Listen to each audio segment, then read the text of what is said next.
Cilësia më e mirë është sinqeriteti në fjalë dhe vepra fisnike.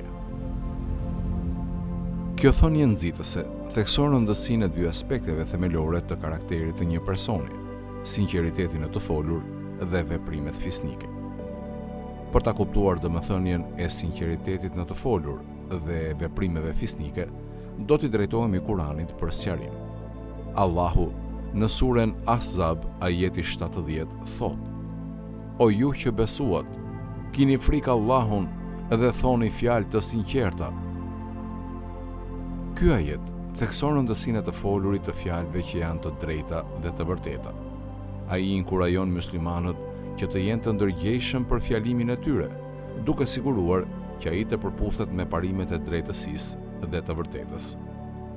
Përveç kësaj, në surën Bekare, ajeti 177, Allahu thot: Drejtësi nuk është që t'i ktheni fytyrat nga lindja ose perëndimi, por drejtësia e vërtetë është në atë që beson Allahun, ditën e fundit, në engjëjt, librin dhe profetët, dhe jep nga pasuria pavarësisht dashurisë për të afërmit, jetimët, nevojtarët, udhëtarët, ata që kërkojnë ndihmë dhe për lirimin e robërve, edhe ai që e fal namazin dhe jep zekatin, atë që e përmbushin premtimin e tyre kur premtojnë, edhe ata që durojnë në varfëri, vështirësi dhe gjatë luftës.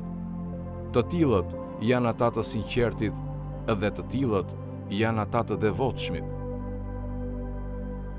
Ky ajet nxjerr në parë rëndësinë e veprimeve fisnike në Islam. Ai thekson se drejtësia e vërtetë nuk kufizohet vetëm në ritualet e jashtme, por ajo përfshin besimin në Allahun, përmbushjen e detyrimeve të dikujt dhe përfshirjen në akte bamirësie dhe dashamirësie ndaj të tjerëve. Thënia e Imam Aliut shërben si një përkujtesë për muslimanët për rëndësinë e sinqeritetit në të folur dhe veprimeve fisnike. Na inkurajon të jemi të ndershëm dhe të sinqert në fjalët tona, duke shmangur gënjeshtrën dhe mashtrimin. Për më tepër, na kujton të përfshihemi në vepra të virtytshme dhe të drejta, duke i trajtuar të tjerët me mirësi, drejtësi dhe bujari. Duke mishëruar këto cilësi, ne jo vetëm përmbushim përgjegjësitë tona si musliman, por kontribojmë edhe në përmirësimin e shoqërisë. Sinqeriteti në të folur nxit besimin dhe forcon marrëdhëniet, ndërsa veprimet fisnike nxisin drejtësinë dhe mshurinë dhe harmoninë. Le të përpiqemi që t'i ndjekim mësimet e Imam Aliut, duke i dhënë përparësi sinqeritetit në fjalën tonë dhe duke u angazhuar në veprime fisnike.